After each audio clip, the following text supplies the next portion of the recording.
vamos a empezar a hablar de la utilidad de la citometría de flujo en neoplasia hematológica. Como ya se dieron cuenta en el caso, pues la utilidad es muy importante porque pasamos de un aspecto morfológico a un aspecto de citometría que nos va a permitir poder clasificarla aún mejor la entidad. Para esta charla no tengo ningún conflicto de interés y los objetivos son conocer los fundamentos de la citometría de flujo, entender la aplicabilidad de la citometría de flujo en el campo hematológico, describir ventajas y desventajas. Obviamente hemos hablado mucho de las ventajas, pero también vamos a tener algunas desventajas. No nos puede dar una caracterización citogenética o molecular finalmente de la leucemia, pero obviamente podemos tener muchas ventajas, pero obviamente hay desventajas. Mencionar estrategias de análisis de hemopatías malignas y el futuro de la citometría de flujo en hemopatía. ¿Qué es la citometría de flujo? Pues esa viene de una palabra griega, en la cual cito quiere decir célula, metría medición y flujo movimiento. Entonces, obviamente hablamos de la medición de las células en movimiento que se encuentran suspendidas, pero que realmente es una técnica de análisis multiparamétrico. ¿Por qué hablamos de multiparamétrico? Si ustedes se fijaron, utilizamos varios histogramas para llegar a un diagnóstico y a partir de características físicas y químicas de las partículas o las células que previamente habían sido suspendidas en un medio, ¿verdad? Se alinean por la corriente de un flujo mientras interaccionan con la luz de un láser para determinar simultáneamente sus propiedades. También puede decirse que es una herramienta valiosa y poderosa para la medición de múltiples características de células individuales dentro de poblaciones heterogéneas en una suspensión. Ya vamos a ver un poquito a qué hace referencia esta definición. No podemos hablar de citometría de flujo sin antes hablar un poco de historia. Ya muchos probablemente conocen el famoso doctor Wallace Coulter, ¿verdad? En 1953 genera la primera patente basada en citometría de flujo. Recordemos que la parte de la inmunofluorescencia o de los fluorocromos dentro del aspecto de la citometría de flujo es parte de un elemento pero día a día ustedes en su sistema, en su Coulter, ¿verdad? Cuando reportan un hemograma, realmente están utilizando una técnica de citometría de flujo, que inicialmente era basada en impedancia y que a partir de ahí nace el principio de Coulter y que es útil hasta el día de hoy en muchos de los laboratorios del mundo. Sabemos también que el doctor Wallace Bonde en 1968, a partir de los conocimientos generados por el doctor Wallace Coulter, ¿verdad? Genera un equipo que ya no solamente ocupaba el sistema de impedancia, sino también ocupaba el sistema de fluorescencia y por lo tanto genera lo que el día de hoy conocemos la citometría de flujo, aunque inicialmente era conocida como la citofotometría de pulso. Esta primera herramienta, si ustedes ven en la imagen, era un equipo extremadamente grande, ocupaba una dimensión de casi 10 por 10, era extremadamente grande el lugar donde tenía que utilizarse. Y esto fue gracias a la Universidad de Münster en Alemania, donde se genera el primer equipo de citometría de flujo basado en fluorescencia. A partir de ahí se genera una línea de producción donde compañías como Biophysic y otras generaron implementos de citometría de flujo a gran escala. Inicialmente todos eran más en el campo de la investigación y genera una fiebre de tener equipos con citometría de flujo. Una de las compañías más conocidas en este campo es Becton Dickinson, que en 1974 crea su primer sistema que hasta el día de hoy se sigue viendo en algunos laboratorios, como es el PAX. Para el quinto Congreso Mundial en Florida, la Sociedad Americana de Ingenieros Civiles, si se dan cuenta, mucho de esto no tuvo mucho que ver con la parte médica, sino la parte biomédica y de ingeniero. Para 1978 el término parecía un poquito difícil de entender, por lo cual se acuerda llamarlo citometría de flujo únicamente. Al día de hoy pues sabemos que los equipos van evolucionando y cada día va encaminado hacia la citometría de flujo espectral, que es algo que todavía no tenemos. Aquí vemos al doctor en Alemania, vemos un equipo que es un equipo extremadamente grande, pero que va evolucionando a equipos de gran escala, de producciones ya, entre comillas, industriales para diferentes centros de investigación, y vemos cómo poco a poco se van volviendo equipos más ergonómicos, más difíciles de poder transportar, más difíciles de poder tener en un laboratorio por muy pequeño, y empiezan a crearse ya equipos como el Paxcalibur, luego vemos equipos como el de Faxcanto, si nos vamos dando cuenta, pasan de ser equipos muy grandes a equipos un poquito más compactos, llegando a tener el FaxDrill el día de hoy como uno de los equipos muy completos y más pequeños, pero inclusive podemos llegar a tener otros equipos que pueden ser muy pequeños y que tienen la misma utilidad de uno de gran tamaño. Regularmente estos son utilizados únicamente para un tipo de medición, únicamente células plasmáticas, únicamente linfocitos, etcétera, etcétera, cumpliendo todas las funciones que un gran equipo podría representar. Recordemos que en el proceso de la generación de un resultado, es decir, de lo que nosotros estamos viendo en pantalla hace un momento, lleva un largo proceso, regularmente puede llevar de 2 a 4 horas este proceso, en la cual sabemos que vamos a necesitar una preparación, una muestra en la cual regularmente va a tener una muestra biológica, ya vamos a ver qué tipo de muestras biológicas podemos utilizar, y requiere un proceso de preparación en la cual se añade, obviamente, lisamos células, regularmente los eritrocitos, que son células que no queremos visualizar, queremos ver prácticamente la parte de los leucocitos, y además de eso, pues añadir fluorocromos, ¿verdad?, a través de anticuerpos a la célula, diferentes antígenos de la célula, para finalmente pasar por un sistema que ya lo vamos a ver más adelante, que es la adquisición de imágenes, que finalmente nos va a llevar a un análisis estadístico, un análisis de cada una de las imágenes que finalmente obtuvimos. Como les repito, desde el momento en que se obtiene una muestra, este proceso puede tardar principalmente horas, en algunos casos, algunas pruebas como el conteo de sus poblaciones, el tiempo puede ser mucho menor, pero obviamente es un proceso que requiere tiempo y que necesitamos conocer cada uno de ellos. Pero, ¿cómo realmente llegamos a obtener esas imágenes nosotros? ¿Cuál fue el proceso? Pues esto se hace a través del citómetro de flujo, que es un instrumento capaz de identificar, cuantificar y caracterizar propiedades particulares de la célula que están en un líquido en movimiento, haciendo incidir sobre ella uno o varios haces de luz. Regularmente el proceso lleva, o el citómetro de flujo lo podemos dividir en 4 etapas, o en 4 partes, digámoslo, que es el sistema de fluidos, la fuente de luz, el sistema óptico y el sistema electrónico informático. Obviamente, lo que vimos anteriormente es únicamente la representación del sistema electrónico informático, pero detrás de eso lleva un proceso en el cual el licenciado, el químico que está ahí, tiene que estar muy pendiente de cada uno de los procesos. ¿Por qué? Porque normalmente son procesos que van uno a la par de otro. Mientras el sistema de fluidos está trabajando, el sistema óptico también va de la mano trabajando, el sistema electrónico también va trabajando de la mano, generando datos al ordenador en un mismo momento, o casi en el mismo momento en que se está haciendo, y eso genera que sea un proceso muy delicado y que tiene que estar muy atentos de cada uno de los procesos. Un error desde la parte preanalítica, analítica o posanalítica puede ocurrir, y por lo tanto necesitamos conocer el proceso que se lleva a cabo en el citómetro. El sistema de fluidos, el propósito es transportar partículas en una corriente de fluido al láser. El diseño de la cámara de flujo permite que el núcleo de las muestras se enfoque en el centro, y esto es basado en un flujo laminar.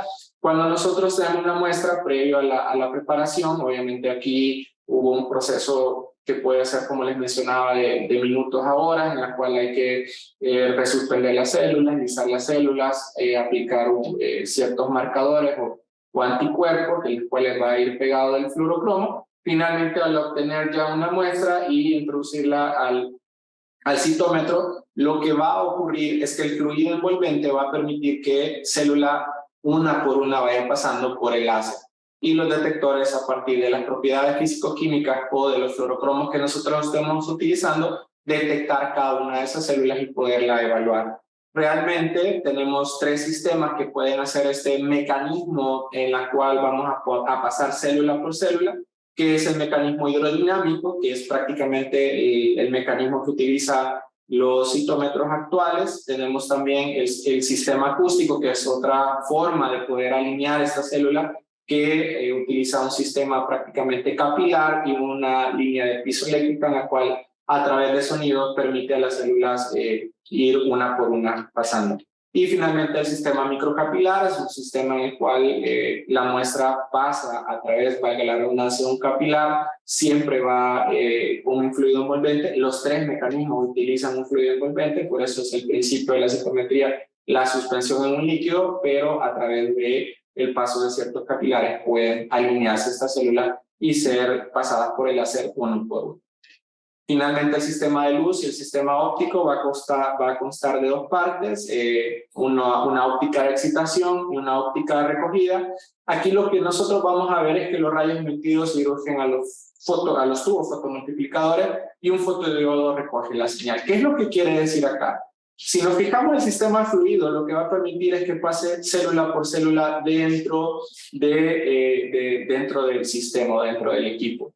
Y el láser lo que va a hacer, o la fuente de luz, lo que va a permitir es pasar los rayos por la célula y dependiendo de la dispersión, que ahora vamos a ver de qué se trata de eso, va a permitir enviar una señal a partir de cada una de esas células que pasa por ahí y diferentes detectores van a encontrar o van a detectar esa señal. Y esas finalmente van a ir a unos tubos en los cuales van a recoger esa señal y en algunos pueden ser detectores tanto de tamaño como de cantidad de proteínas que se encuentren dentro de la célula y otras pueden ser detectores de fluorescencia dependiendo de la aplicación de ciertos fluorocromos que nosotros hubiéramos utilizado.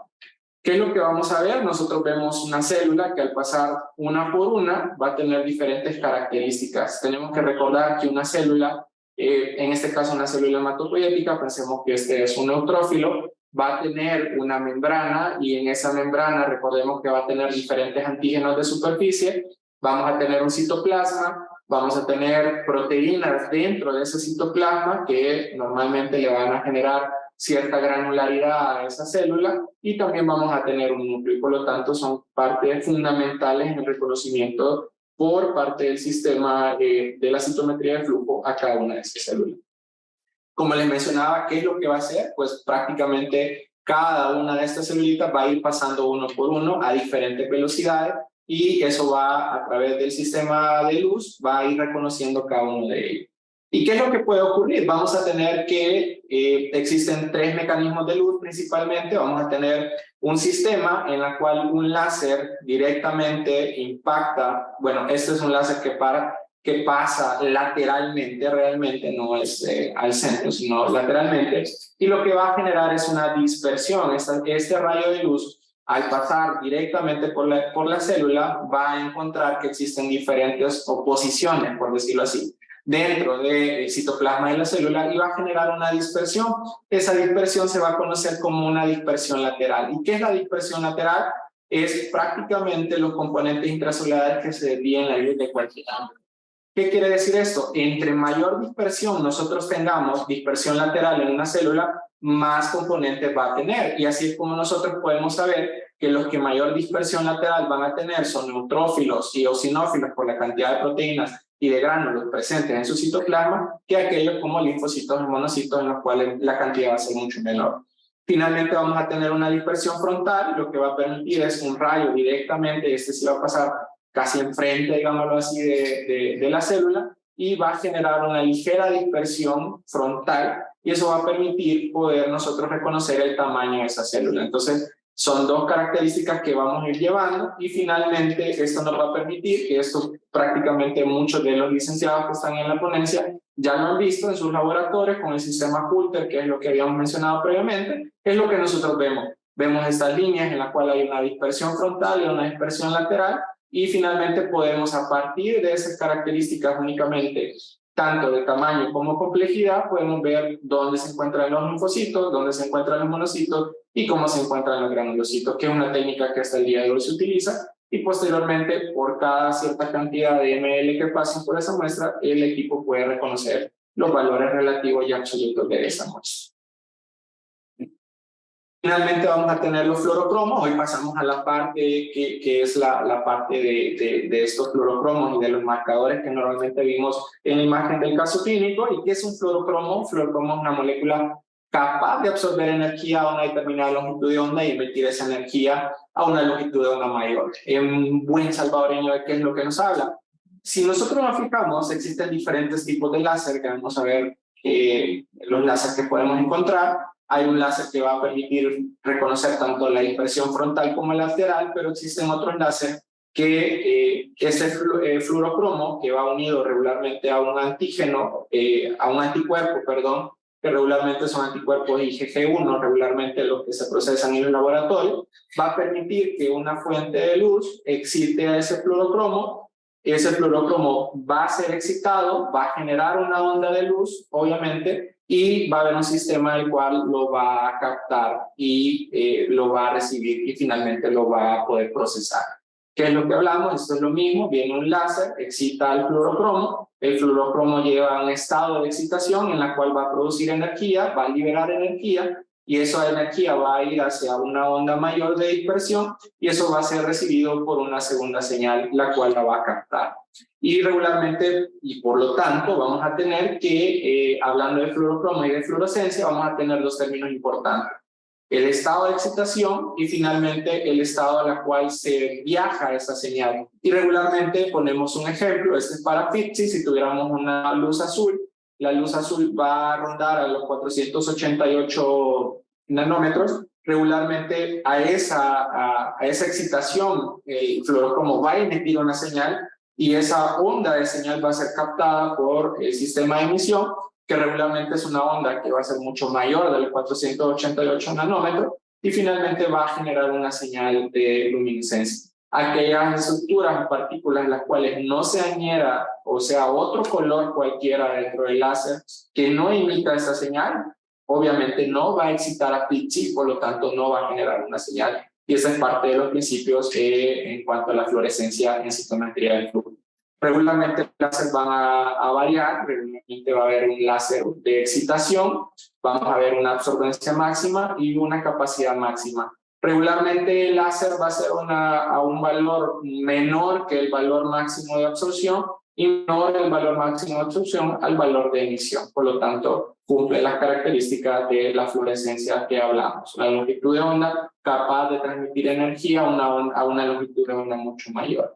Y regularmente, y a partir de esto, nosotros encontramos que existen láser de color rojo, láser de color azul y láser de color violeta, y que regularmente van a tener un principio de excitación entre los 638 nanómetros, 488 y 405. ¿Por qué es importante? Porque vamos a ver que el fluorocromo APC, por ejemplo, o el APC-C7, ¿verdad? Van a ser estimulados o excitados a diferente nivel de excitación de los nanómetros y va a generar ondas completamente diferentes a las que genere, por ejemplo, la luz azul o la luz violeta.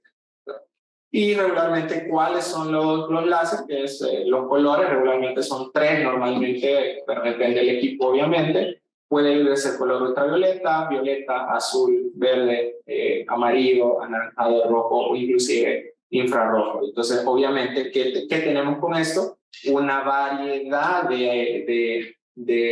a partir de tres láseres que estimulen diferentes fluorocromos, podemos tener una amplia variedad de marcadores dentro de una misma célula que nosotros podemos evaluar. Por eso es que un linfocito puede evaluar, dependiendo del tipo de técnica que evalúe, puedo tener 3 láseres, 8 colores, por ejemplo, pero sabemos que en la actualidad en sistemas de investigación estos pueden llegar hasta 28, 32 colores, inclusive hay equipos de investigación a nivel mundial que andan ya por los 52 colores.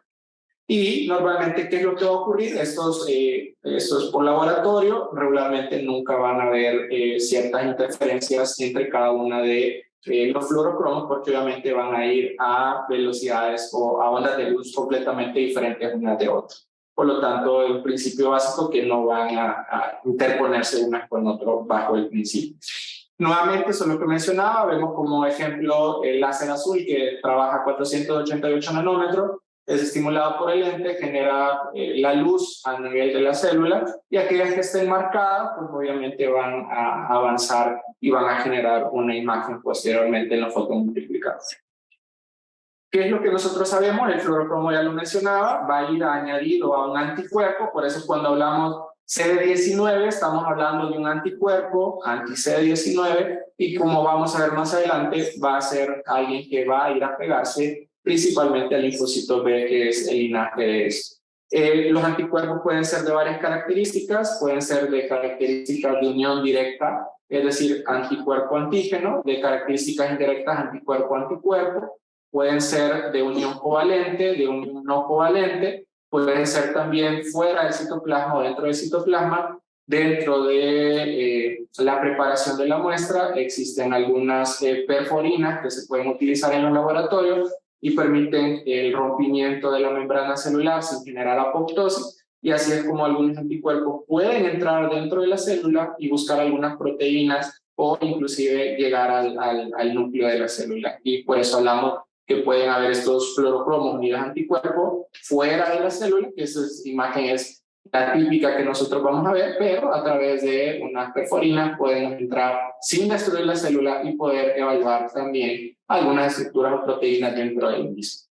Nuevamente, eso es más de lo mismo de lo que habíamos mencionado.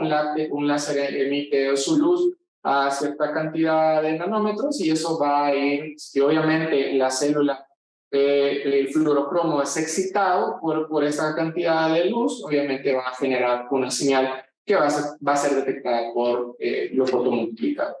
Esto es más de lo mismo. Esto lo único que va a hacer recordar es que los fotomultiplicadores lo que van a permitir es, como un sistema óptico, poder rebotar las imágenes de señal y llegar a unos detectores que se encuentran en cierta longitud de onda, y al llegar esa luz, ¿verdad?, prácticamente la recibe como una señal y es generada para el sistema informático posteriormente.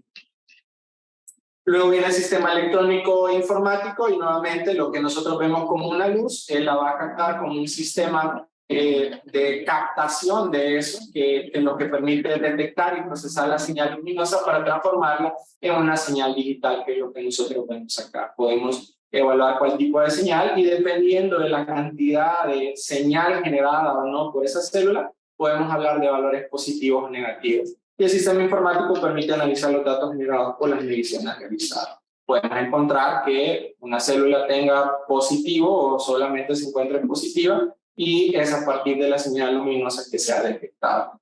Pero el histograma nos permitirá encontrar 4 regiones dentro del mismo, en la cual vamos a tener una región que fue positiva para un marcador, pero negativa para el otro. Para este campo, para este ejemplo, ponen APE con FITC, y aquí vemos que estas células solamente fueron excitadas por el fluorocromo P y no por FITC. Vemos esta otra zona en la cual fue estimulado esa célula y prácticamente fue excitado por tanto P con FITC, por lo tanto es una región positiva. Vemos la región en la cual se encuentra únicamente positiva a FITC, y así es como nosotros vamos interpretando, que era lo que les mencionaba en el caso clínico, hacia la parte positiva o negativa de cada una de las células, dependiendo del gate o la región en la que se encuentra. Y finalmente, ya en la aplicabilidad, el ejemplo más clásico que nosotros podemos utilizar es hacia la parte de los linfocitos T. Vemos cómo en el histograma estamos prácticamente comparando CD8 contra CD3, y les mencionaba, si sabemos que un linfocito T debe de tener un CD3 positivo, sabemos que estos linfocitos que se encuentran en esta región, tanto abajo como arriba, son linfocitos CD3. Pero si a eso yo le añado que en APC el marcador que he utilizado es CD8, sé que todo lo que esté en esta zona va a ser positiva CD8, pero al encontrarse acá, quiere decir que son positivas o fueron excitadas tanto para CD3 como para CD8. Por lo tanto, yo sé que la región que estoy viendo acá es positiva para linfocitos TCD8. ¿Qué es lo que voy a encontrar? Puedo tener linfocitos que no sean CD8, probablemente estos sean CD4, y puede ser también que la región que estoy evaluando sean dobles negativos para CD4 o CD8, o finalmente los dobles positivos, que probablemente no los podría evaluar porque no estoy utilizando CD4 en este caso. Y esa es la región negativa. Si este gate fuera tomado única y exclusivamente de los linfocitos, probablemente lo que estemos viendo acá son linfocitos B y algunos NK, que obviamente que no van a expresar ese CD3 como marcador de superficie de gate. Eso es un ejemplo de lo que lo mencionábamos, ya para hacerlo un poco más práctico y podamos ver. Nosotros vemos que el flujo laminar va a permitir que célula a célula vaya pasando a través de un haz de luz. Aquí nos trata de representar que existen proteínas dentro de su membrana, intracitoplasmáticas y en su núcleo, y a partir de ahí nosotros podemos ir reconociendo que son como los blancos a los cuales los anticuerpos van a ir a interactuar. Como les mencionaba, vamos a tener una serie de anticuerpos hechos por biología molecular. Estos son los antígenos de superficie. Y vean cómo los anticuerpos, por ejemplo, hablemos de un CD19, se pega a la membrana. Las perforinas, si hemos utilizado, perforamos la membrana y va a ir a buscar ciertas proteínas o ciertas características del núcleo de la célula. Y nuevamente estos anticuerpos unidos al fluorocromo, que es lo que tenemos acá, finalmente van a ser depositados o pegados a la estructura que nosotros buscamos determinar. Nuevamente, hoy sí, nuevamente el haz de luz, ¿verdad? Va a permitir, ya una vez con cada uno de los fluorocromos que se encuentren ahí, va a emitir una señal que va a ser recibida por el sistema electrónico y el sistema finalmente informático. Nosotros lo vamos a analizar y este es el principio de la citometría de flujo que nosotros vemos. Ahora, la utilidad de la citometría de flujo va más allá del campo de la hematología. Inmunología lo utiliza para análisis y clasificación de diferentes tipos de células del sistema inmunitario. Sabemos que existen inmunodeficiencias primarias. El diagnóstico de una inmunodeficiencia primaria es por citometría de flujo muchas veces. El campo de la virología para caracterización de partículas virales. En estudio de investigación, en la parte biomédica, en hematología para el estudio de las células hematopoieticas anormales, en seguimiento de patología, en el campo de la infectología, análisis de sus poblaciones celulares. En este caso, el ejemplo más frecuente es pacientes con diagnóstico de VIH, los cuales queremos ver su conteo de CD4, que obviamente el conteo de CD4 se va a correlacionar con ciertas patologías o la aparición de ciertas enfermedades en pacientes con VIH.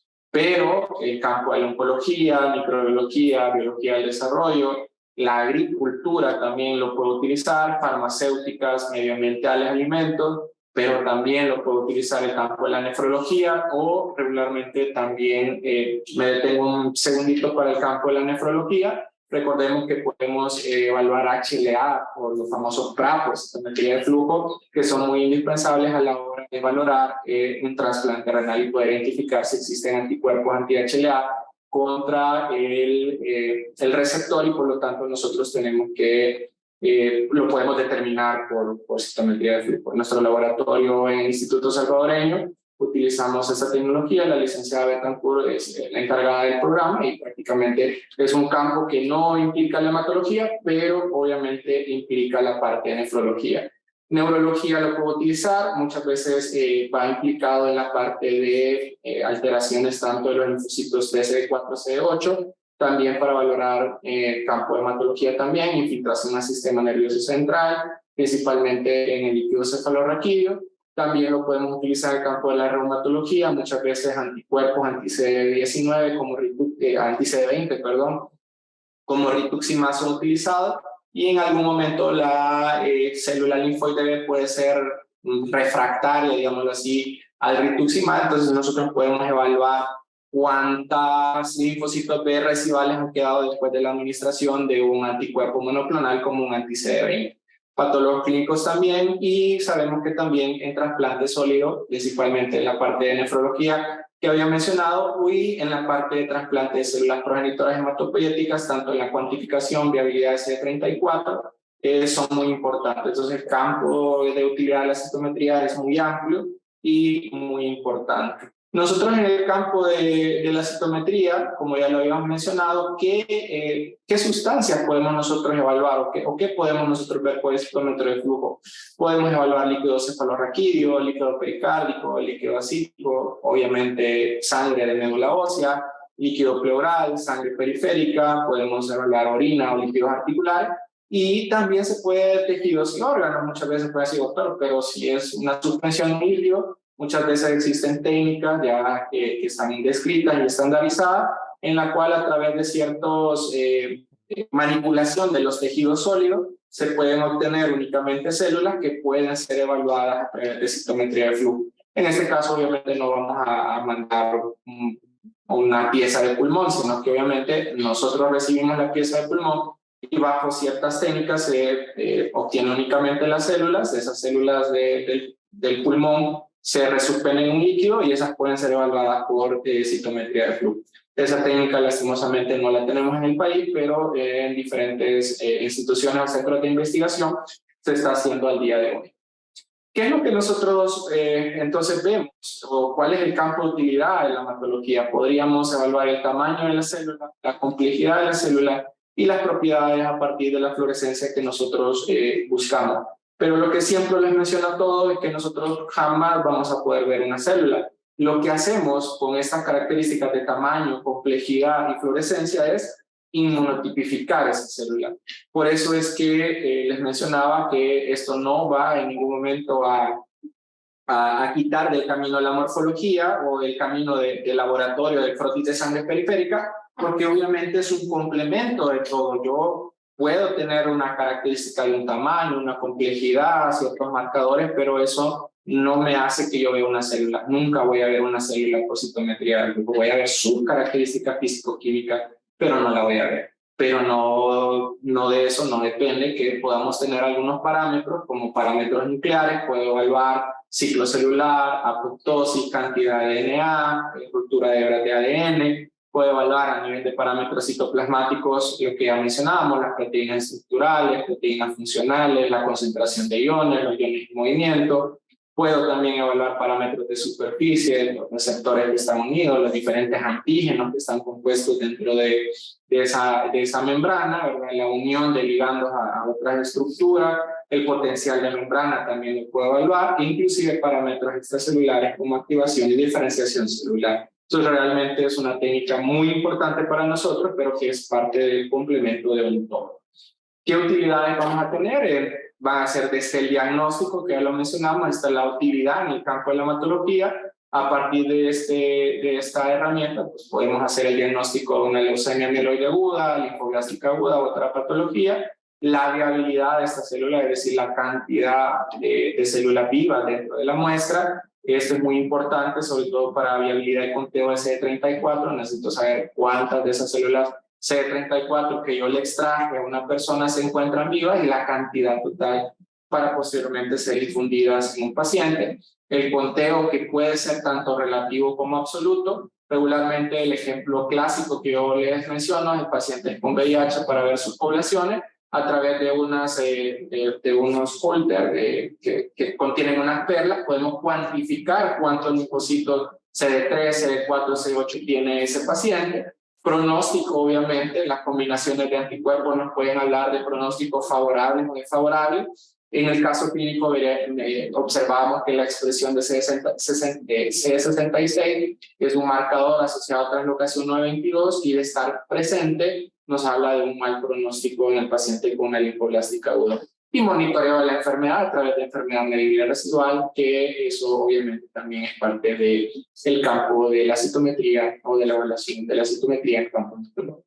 Pero ¿qué otras cosas realmente puede hacer en el campo de la hematología? Puede hacer evaluaciones de anemias hemolíticas. Por ejemplo, podemos hacer detección de PUMS directo por citometría de flujo. Obviamente el PUMS directo que normalmente hacen en sus laboratorios es un sistema rápido, sencillo y mucho más práctico el que podríamos hacer por citometría de flujo, pero también nosotros podríamos detectar un PUMS directo por citometría de flujo. También podemos hacer estudio de hemoglobinuria paroxística nocturna, inmunotipificar células neoplásicas, cuantificación de DNA, medir enfermedad medible residual, valga la redundancia, cuantificar células CD34 en pacientes que puedan ir o ser candidatos a un trasplante. Podemos identificar el fenotipo plaquetario, por lo tanto podemos hacer diagnóstico de Bernard-Suriel, trombastenia de Glassman por este tipo de metodología. Eso es un poco más difícil. Recordemos que las plaquetas, pues la vida media y una vez extraídas son muy poquitas y por lo tanto esto ya es un poco más complejo, este tipo de metodología que no tenemos, o inclusive detección de anticuerpos contra plaquetas. ¿Qué es lo que nosotros hacemos entonces en el laboratorio cuando queremos inmunotipificar la célula?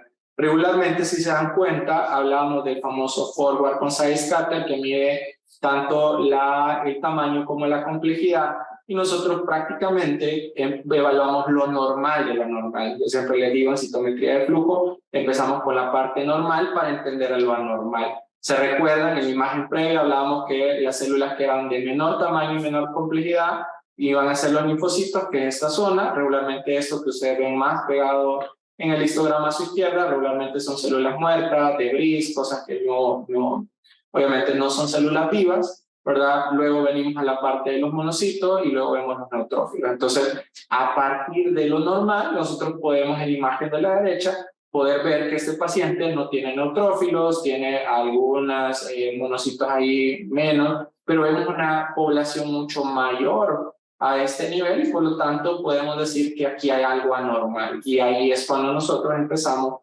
a realizar la inmunotipificación. Todas nuestras células van a tener diferentes marcadores, tanto de superficie como intracitoplasmático, y a partir de la sobreexpresión, infraexpresión o aberrancia de la expresión, cuando hablamos de aberrancia es que yo sé que un linfocito o una célula mieloide no debe de expresar un CD19, lo expresa normalmente, entonces podemos hablar que esa es una aberrancia en esa célula.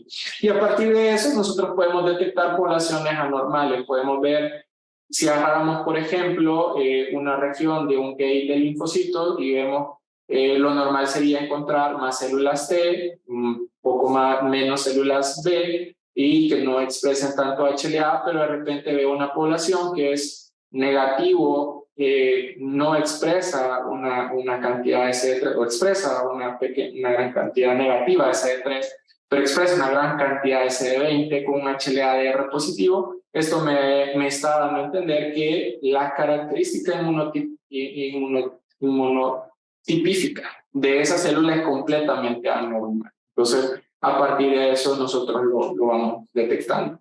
Ahora la pregunta, ¿a partir de eso será el mejor método diagnóstico de las neoplasias? Pues la respuesta seguramente es no, como ya lo habíamos visto previamente, porque permite establecer el linaje celular que puede no estar de la mano de la morfología, identifica subclonas que no podríamos haber visto en la morfología, y lo que sí nos va a permitir es el análisis de miles de eventos que en la morfología convencional no haríamos. Regularmente podemos obtener en una sola muestra 100.000 células, por ejemplo, 300.000 células, y que para el ojo del morfólogo o el de laboratorio, pues obviamente un conteo de 100, 200 células probablemente es lo que nosotros podríamos hacer. Entonces, hace una capacidad muy grande de poder evaluar.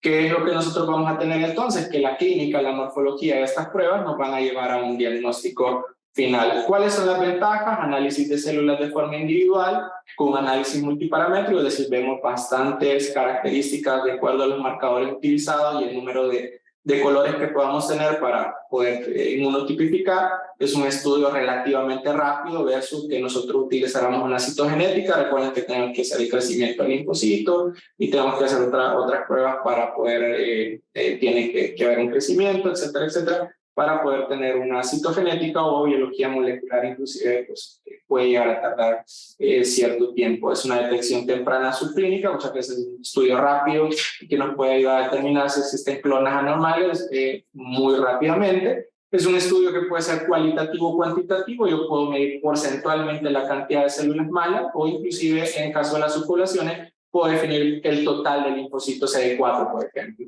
Y regularmente es un estudio que alberga una gran cantidad de eventos. Podemos hacer hasta 10 millones, 11, 12 millones. Con enfermedad medible residual podemos llegar hasta 12, 14 millones de células evaluadas en un cierto periodo. Cosas que obviamente a la parte analítica de cualquier persona sería casi imposible.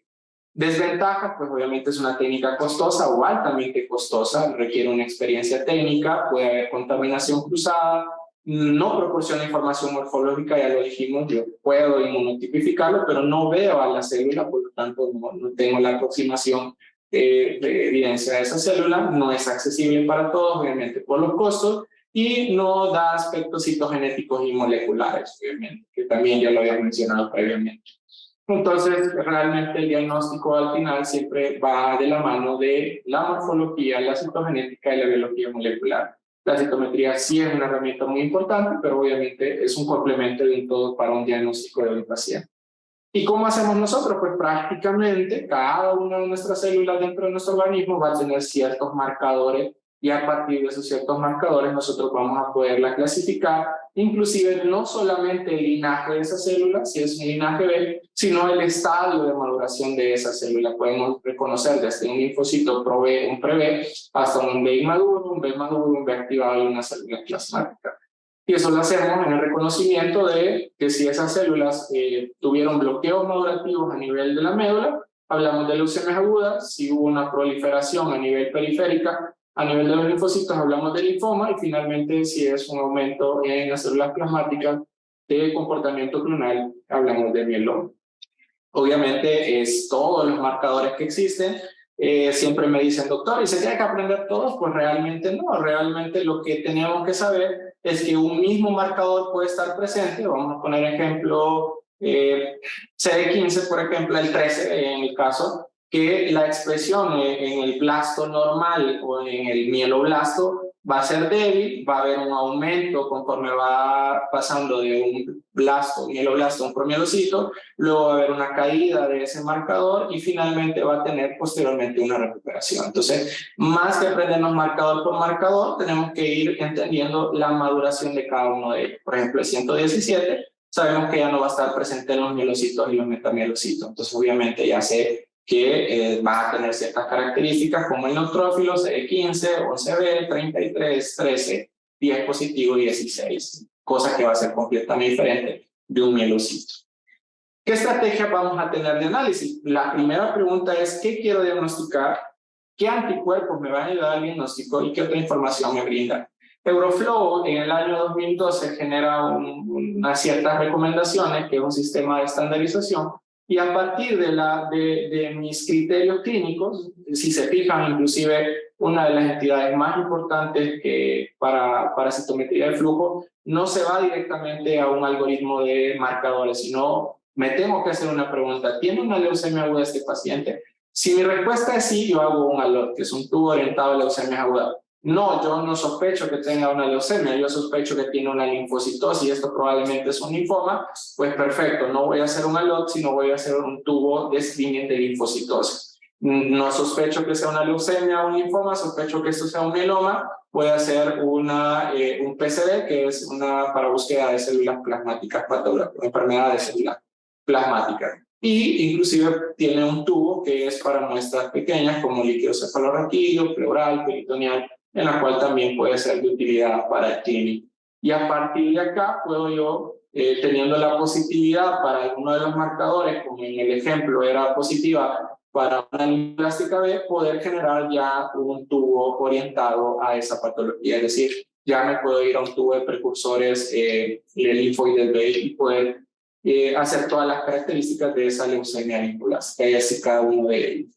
Entonces, generalmente, lo que nos va a permitir esta orientación es poder, a través de ciertos tubos, poder clasificar cada una de las células y inmunotipificarla dentro de precursores de basófilos, de monocitos y tener una característica más exacta de cada una de ellas sin utilizar tantos marcadores o anticuerpos que a veces no pueden ser útiles.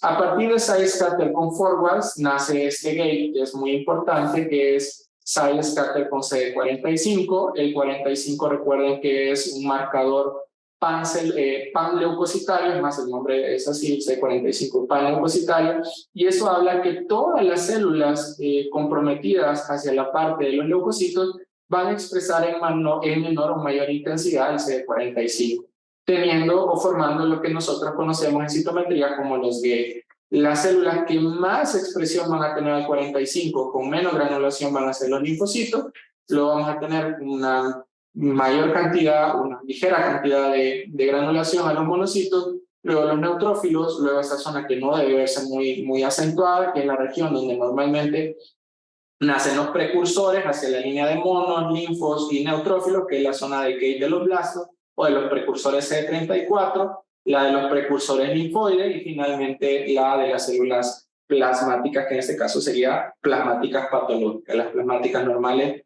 tienen un CD45 positivo de. Entonces, a partir de ahí podemos hacer, en honor al tiempo, voy a adelantar un poquito, podemos reconocer lo normal, que son rutas de maduración normal de los precursores, y podemos encontrar patológicas. Aquí hablamos, vemos cómo el forward es mucho mayor en estos blastos linfoides, vemos que la expresión del CD19 es ligeramente positiva, pero nos fijamos que no expresa tanto CD45, es un 45 positivo débil, con una expresión aberrante de CD positivo y con una gran cantidad de expresión de 34, entonces obviamente bajo ese análisis ya sabemos que esto es una leucemia linfoblástica B. Y así también podemos hacerlo a la parte comprometida de los mieloblastos, de los monoblastos, inclusive las leucemias promielocíticas pueden ser identificadas por estos métodos. Y cada uno pues, utiliza algunos anticuerpos que lo vuelven particular o hacia la orientación diagnóstica. En cuanto a los linfomas, igual me voy a apresurar. Vamos a tener que existe en el caso de los linfomas, esto es una imagen normal. Vamos a tener los precursores linfoides B. Recuerden que no se ven los linfoides precursores por citometría, no debe haber una gran cantidad. Y finalmente vamos a tener los linfocitos en este gate, y estos se van a dividir tanto en CD4, CD8. Vamos a tener los famosos linfocitos B, tanto kappa con lambda, y finalmente las células NK con su expresión del CD56. ¿Qué es lo que puede ocurrir? Esta es una imagen típica de una LLC, en la cual vamos a tener una expresión positiva para lambda, una expresión intermedia para CD20, vamos a tener el marcador CD5, que es un marcador de aberrancia para la célula linfoide, y por lo tanto, bajo estas premisas, yo sospecho que tenga, y la expresión del CD23, una LLC.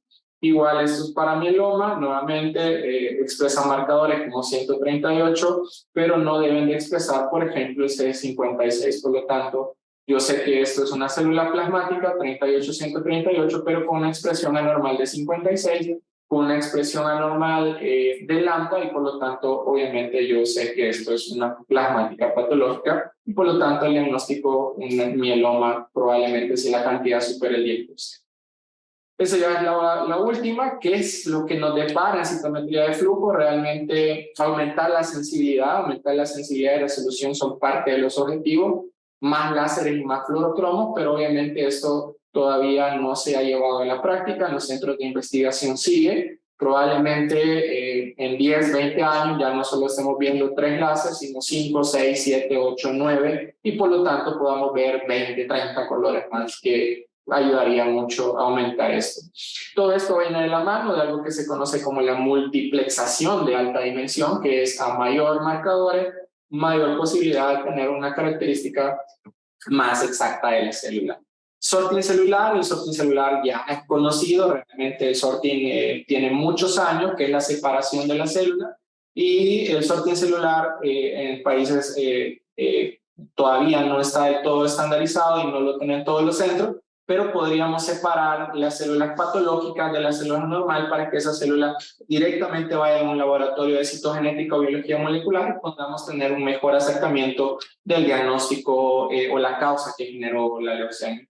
Y por último, la citometría espectral, que obviamente utiliza un sistema de dispersión espectral para descomponer la luz en sus componentes espectrales, que esto ya va trabajando, todavía van algunas investigaciones, que ya sería la nueva citometría de flujo, que esto ya no utilizaría siempre marcadores de fluorescencia, pero ya no irían únicamente hacia ciertos antígenos de superficie, sino al componente espectral de una célula, que sería una mejor evaluación.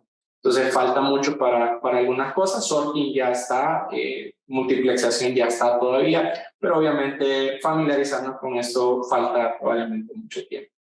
En conclusión, la citometría es una herramienta biotecnológica que permite medir de manera rápida características físicas y químicas de una célula en suspensión. Es útil en diferentes ámbitos de la ciencia y su aplicación en campo hematológico es muy variado y extenso. Y la expresión del 45 con te permite establecer hallazgos anormales en un primer paso en estrategia de análisis. Y bueno, quiero darle las gracias al Instituto nuevamente por la invitación